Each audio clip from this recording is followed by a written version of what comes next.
People might recall that yesterday the Prime Minister made a joint media statement with the Premier of China. Now, present was Cheng Lei, who was, of course, locked up in China for a long time. She's a Chinese-Australian journalist.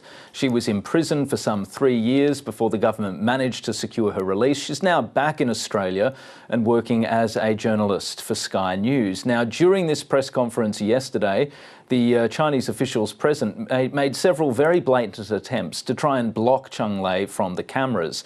Camera operators there in the heart of Parliament House were essentially trying to get a shot of her in the same room as the Premier. That was obviously something that the Chinese officials did not want to happen, and so they physically tried to block the shots. That really infuriated not just journalists, but also Australian officials who felt that that behaviour was entirely inappropriate. In the end, because the Chinese officials wouldn't move, Cheng Lei essentially had to move to the front row.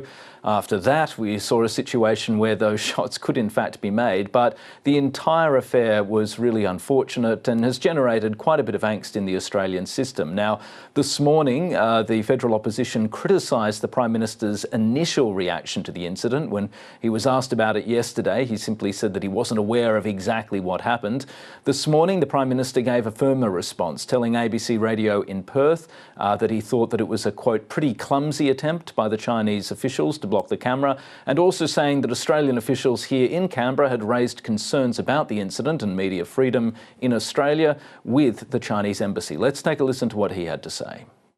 Our officials have followed up with the Chinese embassy to express our concern. When you look at the footage, it was a pretty clumsy attempt, frankly, by a couple of people to stand in between where the cameras were and where Cheng Lei was sitting.